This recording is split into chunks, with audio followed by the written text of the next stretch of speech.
साथ लेकर के चलेगा, बिहार को नंबर 1 बनाने का काम करेगा। और जब पूछा जाता है भी बताओ प्लान क्या है, तो उनके मुंह में दही जम जाता है, मुंह पे ताला लग जाता है।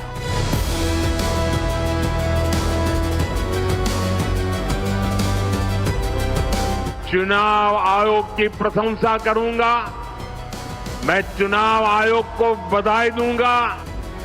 वो एक्चुअली चुनावी नहीं था, वो होलसेल चोरी हुई है।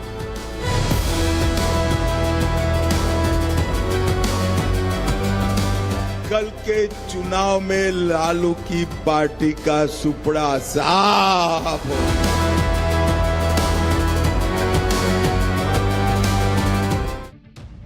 इस वक्त इंडी गठबंधन की राजनीति में गजब ही चल रहा है।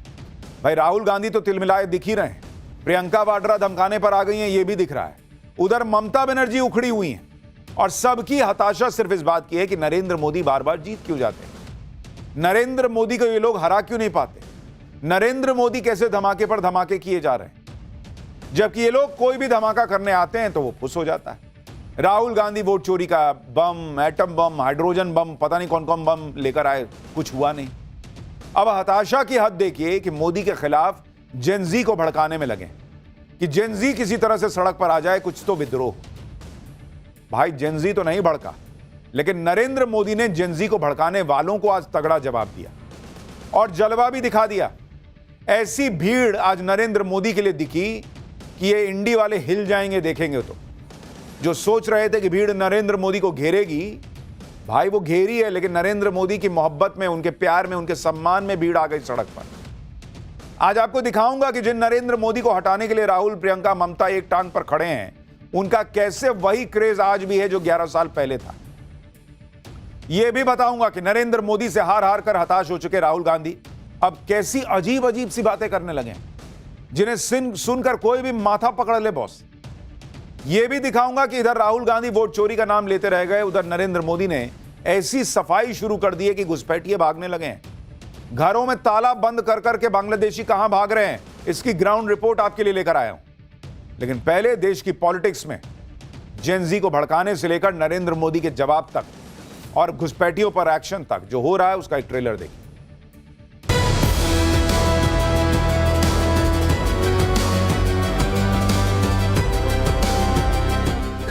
सबको साथ लेकर के चलेगा, बिहार को नंबर 1 बनाने का काम करेगा। और जब पूछा जाता है भी बताओ प्लान क्या है, तो उनके मुंह में दही जम जाता है, मुंह पे ताला लग जाता है।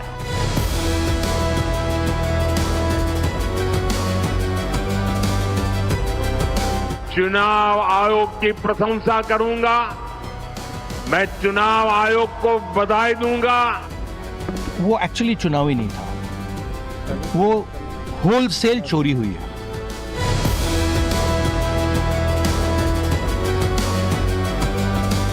कल के चुनाव में लालू की पार्टी का सुपड़ा साफ हो।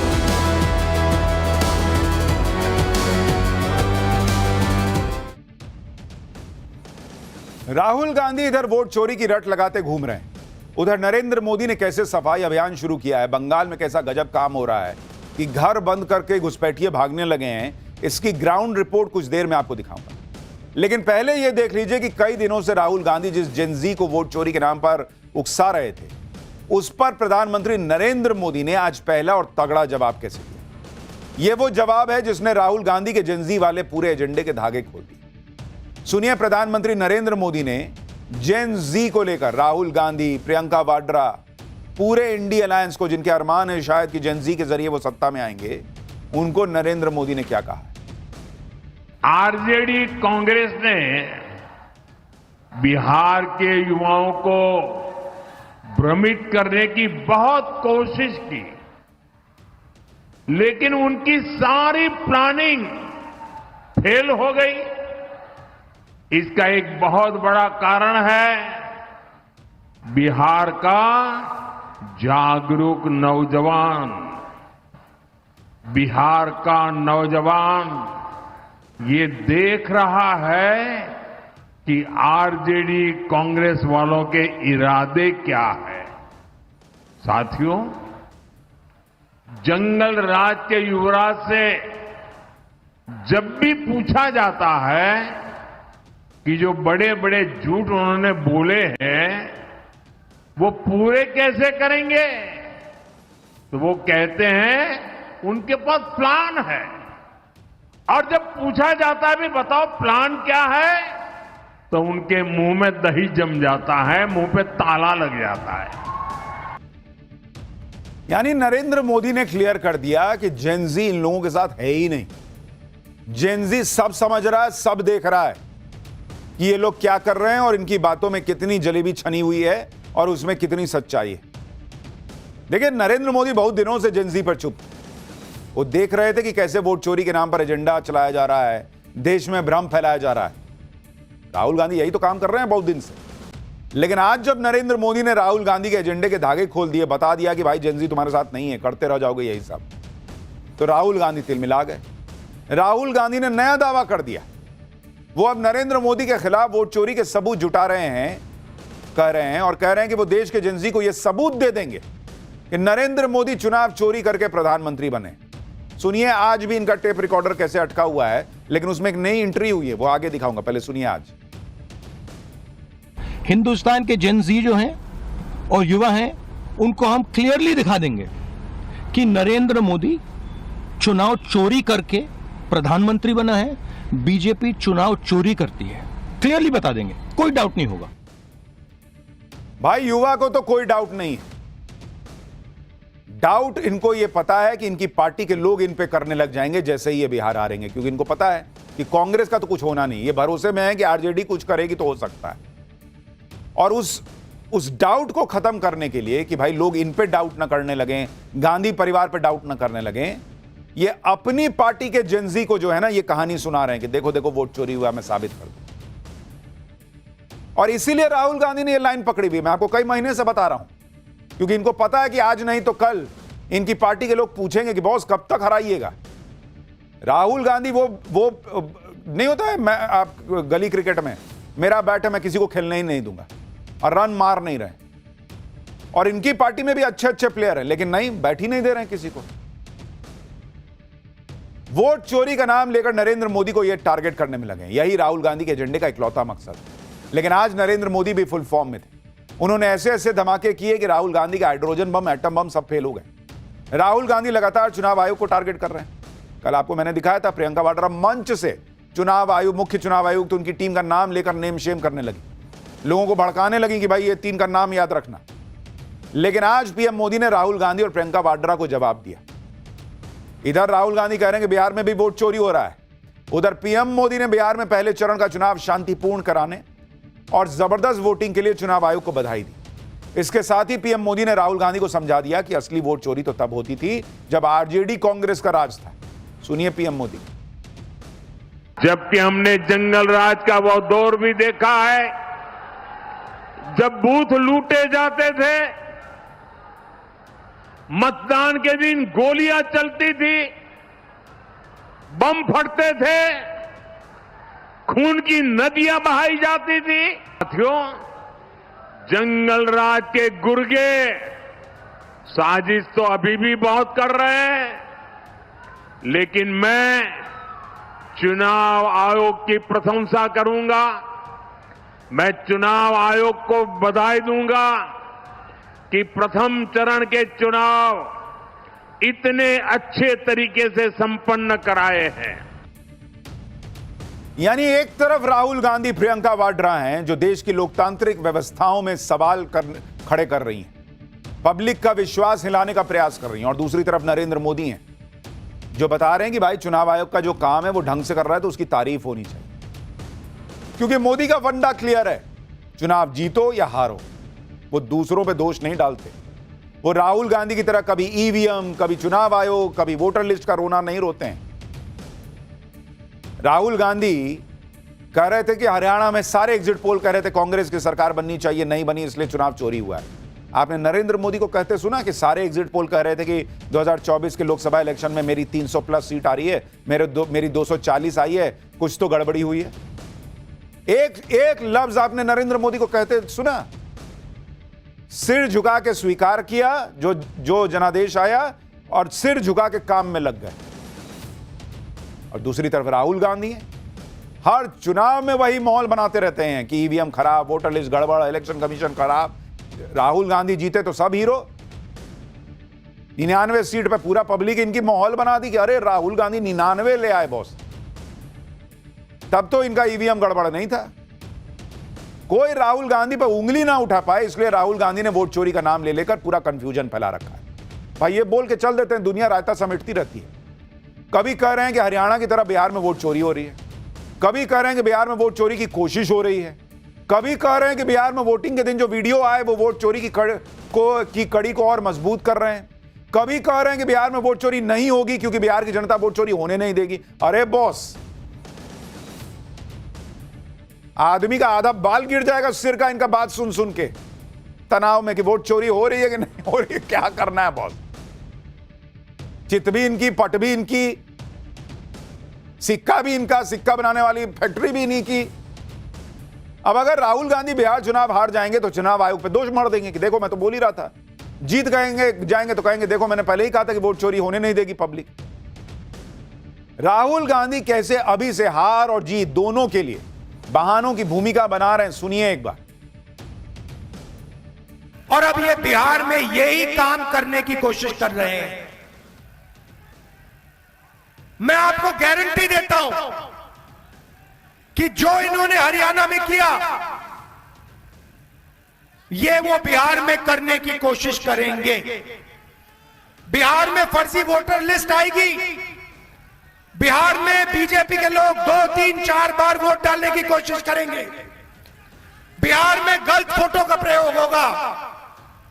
मगर इन लोगों को बिहार की जनता के बारे में कुछ नहीं मालूम, क्योंकि बिहार की जनता पोलिंग बूथ में खड़े होकर वोट चोरी को रोकेगी। एक तरफ कह रहे हैं कि कोशिश करेंगे, दूसरी तरफ कह रहे हैं कि पब्लिक ये होने नहीं देगी। क्या मानना है समझ में नहीं आ रहा बॉस। राहुल गांधी के कंफ्यूजन का लेवल देखिए।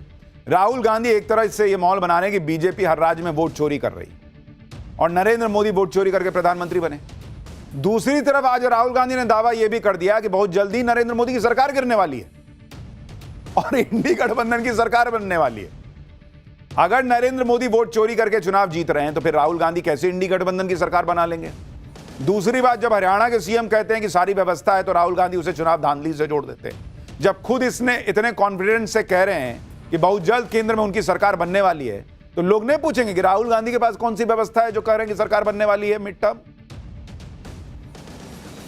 राहुल गांधी कैसे डंके की चोट पर अब कह रहे हैं कि बहुत जल्द उनकी सरकार बन सकती है। सुनिए जरा दावा सुनिए।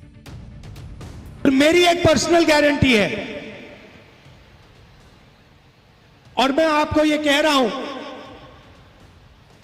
यह मेरा वायदा है, जिस दिन हिंदुस्तान में इंडिया गठबंधन की सरकार बनेगी, जो समय आने वाला है,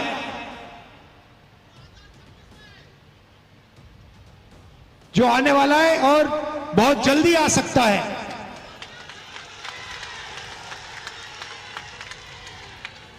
हमारी गारंटी है कि दुनिया की सबसे बेहतरीन यूनिवर्सिटी, नालंदा यूनिवर्सिटी जैसी यूनिवर्सिटी हम बिहार में खोलेंगे। कभी कभी तो लगता है राहुल गांधी सुबह सुबह उठकर रॉक पेपर सीजर खेलते हैं। रॉक पेपर सीजर, वोट चोरी हो गई है। रॉक पेपर सीजर, आज कोशिश हो रही है। रॉक पेपर सीजर, हमारी सरकार बनने जा रही है।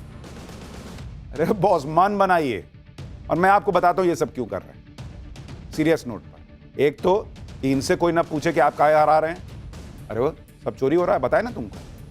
और दूसरा कि निराशा का जो भाव कार्यकर्ता में आ गया है कि अब तो कुछ होना नहीं है, तो उसको पंप भी तो रखना है कि अरे अभी गिरेगी सरकार, यार क्या बात कर रहे हो, अभी आ रहे हम सरकार में।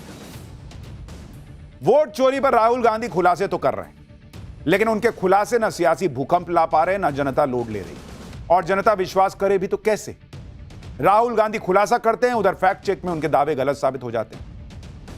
हरियाणा को लेकर भी राहुल गांधी ने जो खुलासा किया, बिहार के चुनाव में उसकी कोई हलचल ही नहीं दिख रही। और शायद इसी बौखलाहट में राहुल गांधी अब नई थ्योरी ले आए। राहुल गांधी ने वोट चोरी को अंबानी अडानी से जोड़ दिया भाई। क्योंकि अभी तक उनको लगा कि मसाला नहीं लग रहा है।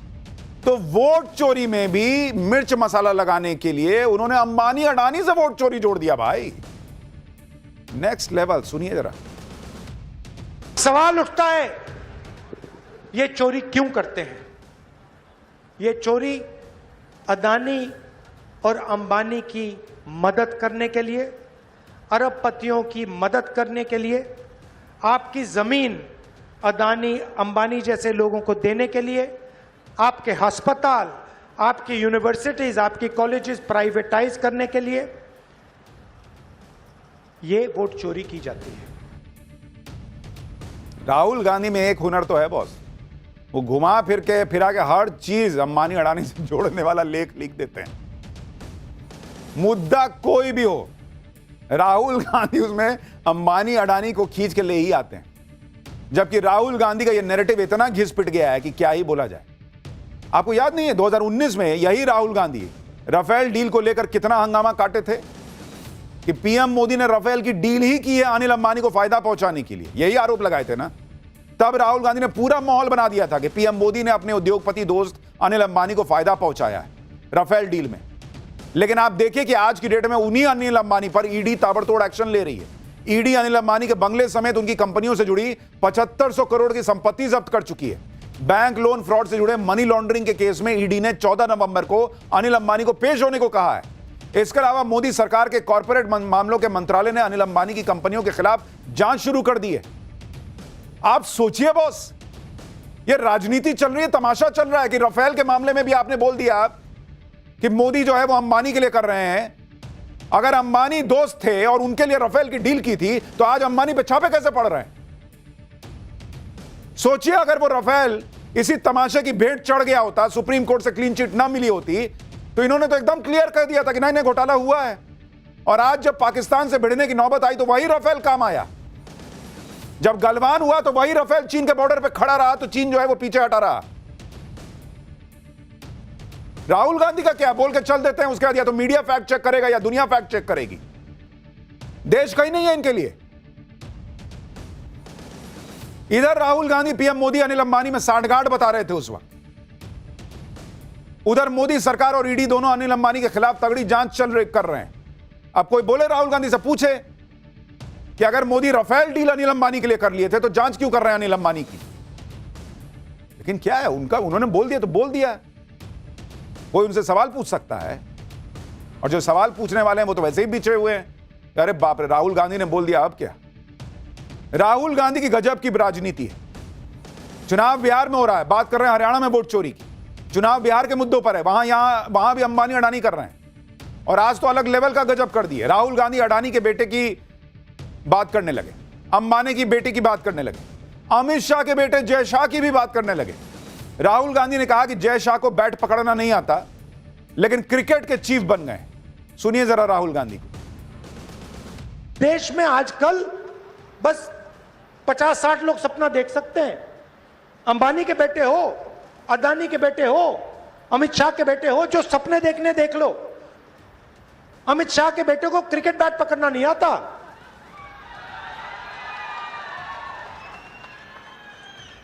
रन लेना तो छोड़ दो, मगर है वो क्रिकेट का चीफ। पूरी क्रिकेट कंट्रोल कर रखी है। क्यों कर रखी है? पैसा। राहुल गांधी दूसरों के बेटे के बारे में तो बात कर रहे हैं। कोई उनसे पलट के पूछ लेगा कि वो इतने चुनाव हराने के बाद भी कांग्रेस के मुखिया टाइप क्यों बिहेव करते और बने हुए हैं, किस वजह से? वो भी किसी पूर्व प्रधानमंत्री के बेटे हैं तभी ना, या बहुत शानदार परफॉर्मेंस कर रहे हैं कांग्रेस के लिए, इसलिए इतना उनको जो है वो चढ़ा के रखा गया है कांग्रेस में। कौन बात के लिए? और जय शाह का बिहार के चुनाव से क्या लेना देना बॉस? एक तरफ तो राहुल गांधी और उनका इकोसिस्टम कहता है कि चुनाव में मुद्दों पर बात करो, शिक्षा और रोजगार पर बात करो।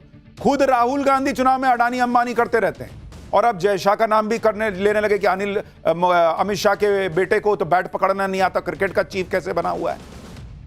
राहुल गांधी कह रहे हैं कि जय शाह को बैट पकड़ने नहीं आता, वो क्रिकेट के चीफ बन गए।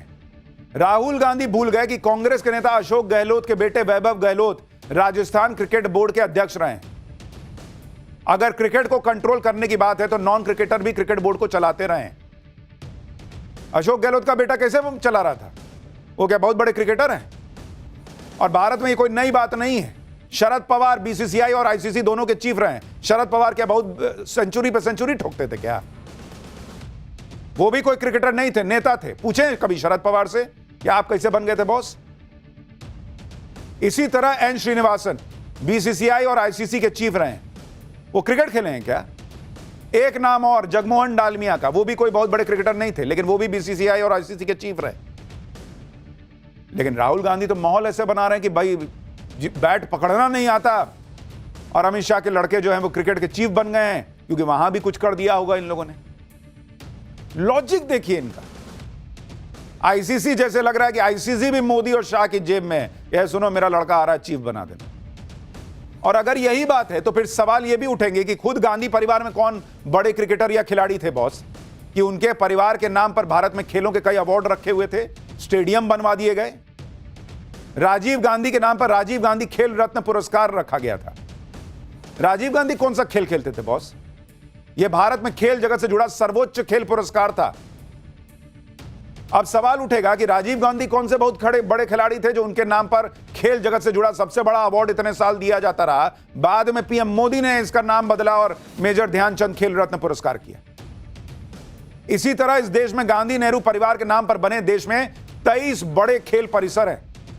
नेहरू, इंदिरा, राजीव गांधी में कौन बहुत बड़ा महान खिलाड़ी था बॉस कि उनके नाम पर स्टेडियम बन रहे थे? एयरपोर्ट है Indira Gandhi international airport. Indira Gandhi pilot थी क्या कि उनके नाम पे एयरपोर्ट बनाया? पब्लिक नहीं पूछेगी आपके लॉजिक से। अस्पताल बना हुआ है, बहुत बड़े डॉक्टर थे इनके परिवार के लोग कि उनके नाम पे अस्पताल बना हुआ है। अरे बना है क्योंकि भाई वो लोग इस देश में रहे प्रधानमंत्री या अपने हिसाब से चलाए। लेकिन राहुल गांधी कहां से कब क्या उठा के ले आएंगे वही जानते हैं। इधर राहुल गांधी वोट चोरी की बातें करके इसमें अडानी अंबानी वाला एजेंडा चलाने लगे। उधर नरेंद्र मोदी को देखिए कि उन्होंने कैसे ऐसा सफाई अभियान शुरू कर दिया कि घुसपैठिए ताला लगाकर घरों को छोड़कर भागने लगे। बंगाल में एसआईआर शुरू हुए 2 दिन हो चुके हैं। पीएम मोदी तो पहले ही कह चुके हैं कि घुसपैठियों को हटा देंगे, चाहे बिहार हो या बंगाल। अवैध घुसपैठियों को लेकर मोदी सरकार का विजन एकदम क्लियर है। जब तक एक अवैध घुसपैठिया देश से नहीं निकाल दिया जाता तब तक दम नहीं लेंगे। पीएम मोदी के इसी कमिटमेंट से बंगाल की ममता सरकार हिली हुई है। ममता बनर्जी ने तो एसआईआर के खिलाफ कोलकाता की सड़क पर विशाल जुलूस तक निकाला। ममता बनर्जी का कहना है कि चुनाव आयोग की मिलीभगत से बीजेपी लोगों का लोकतांत्रिक अधिकार छीनना चाहती। उन्होंने कहा कि जान दे दूंगी, हक छीनने नहीं दूंगी, लेकिन हक अपनी जगह पर, हकीकत अपनी जगह पर। आज हम आपको वो ग्राउंड रिपोर्ट दिखाने जा रहे हैं जिसमें बंगाल में संदिग्ध घुसपैठिए अपने ठिकाने छोड़कर खुद भाग रहे हैं। जब चुनाव आयोग की स्पेशल टीम ने बंगाल के हर इलाके में घर घर जाकर समीक्षा करना शुरू किया, तब से बंगाल में रह रहे अवैध घुसपैठियों में खौफ है। आपको तस्वीरें दिखाता हूं। यह कोलकाता का न्यू टाउन इलाका है। कोलकाता से 15 किलोमीटर दूर बसाया गया स्मार्ट सिटी। न्यू टाउन एक उभरता हुआ आईटी सिटी है जिसे भारत सरकार ने सोलर सिटी और स्मार्ट ग्रीन सिटी के रूप में विकसित किया है। लेकिन इसी चमकते शहर के बीचों बीच संदिग्ध अवैध बांग्लादेशियों ने बस्ती बसा ली आरोप लगता है। और यह कोई छोटी मोटी बस्ती नहीं है, इसके अंदर जाने पर रास्ता तक आप भटक सकते हैं। इतने बड़े इलाके में संदिग्ध अवैध बांग्लादेशी यहां रह रहे हैं, यह आरोप लगता है। कोलकाता के स्मार्ट सिटी में बसी इसी बस्ती में कई अवैध बांग्लादेशी तो 10-12 साल से रह रहे हैं कहा जाता है। और यह बात यहां रह रही कई महिलाओं ने कबूल की है जो कि बांग्लादेश से घुसपैठ करके यहां पहुंची हैं। हैरानी सिर्फ इस बात की नहीं है कि ये लोग बांग्लादेशी होने की बात खुद मान रहे हैं, बल्कि हैरानी तो इस बात की है कि इन लोगों के आधार कार्ड तक बन चुके हैं। यानी इनमें से कई लोग तो वोट भी डाल रहे होंगे। इन्हीं फर्जी वोटर्स को हटाने के लिए एसआईआर हो रहा है बॉस। बांग्लादेश से अवैध तरीके से भारत में आई और फिर न्यू टाउन इलाके में रह रही एक महिला ने नव भारत के कैमरे पर क्या खुलासा किया, आप सुनिए बॉस। कैमरे पे बता रही है। দিদি আপনি কদিন আছেন এখানে? আমি এই 10-12 বছর হচ্ছে। আপনি কোথা থেকে এসেছেন? বাংলাদেশের থেকে। কিভাবে এসেছিলেন এখানে? আমাদের ওদিন নদী এলাকা ওই বন্যায় বুড়িয়ে গেছে, তাই আমরা এখানে চলে আসি। কাটাতার কি পার করে না নদী পার করে? নদী পার করে আসি। তো কোনো নথি বা কিছু ছিল না যখন এ দেশে এলেন? না। এখন আপনাদের কাছে কোনো ভারতের নথি আছে, আধার কার্ড? আমার একটা আধার কার্ড আছে, এইখানে ছেলেটা স্কুলে ভর্তি করে দিলাম, তো ভর্তি হচ্ছিল না বলে ওইখান থেকে করে দিয়েছে। আচ্ছা, আর কিছু নেই, ভোটার আইডি টাইডি কিছু নেই। তো আপনারা এত বছর আছেন, আধার কার্ড তো ভারতীয় নাগরিকদের জন্য, আপনারা তো বাংলাদেশের নাগরিক, তো এখানে যখন এসছেন তো আপনারা আধার কার্ড পেয়ে গেলেন কি করে? আমরা স্কুলে ওই ছেলেটা ভর্তি করেছি, ওরাই থেকে করিয়ে দিল, ওই ছেলেটা ভর্তি করতে হচ্ছিলাম না। আচ্ছা, আপনারা এরকম কজন আছেন এই এলাকাতে? কি জানি অত আমি তো জানি না, আমরা ইরির খোলে থাকি, ইরির খোলে আমাদের 18 জন লোক রয়ে।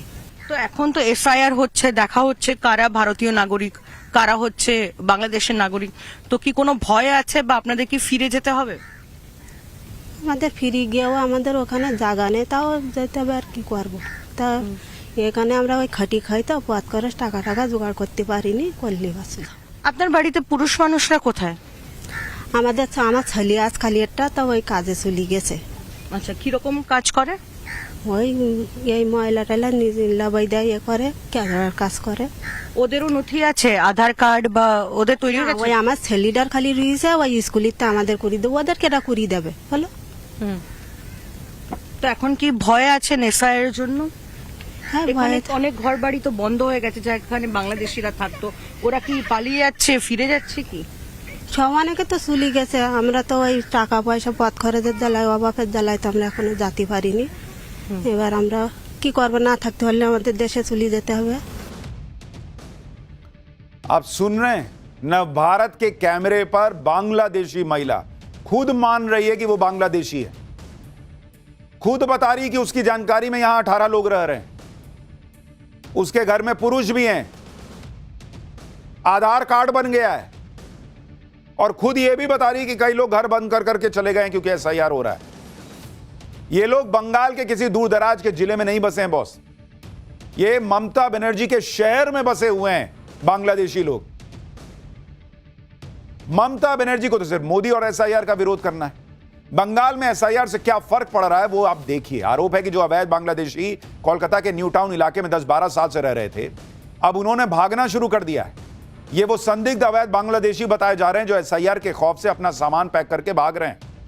न भारत की टीम जब न्यू टाउन इलाके में पहुंची तो ऐसे कई लोग मिले जो अवैध बांग्लादेशी थे। इनमें से कई लोग एसआईआर के डर से घर छोड़कर भाग गए थे। जो लोग यहां बचे थे वो कैमरे के सामने बोलना नहीं चाहते थे ज्यादातर। हालांकि कुछ महिलाओं ने जो बताया वो बेहद चौंकाने वाला था, सुनिए जरा। আপনি কি বাংলাদেশ থেকে এসেছেন? হ্যাঁ, আমি বাংলাদেশের থেকে আইছি।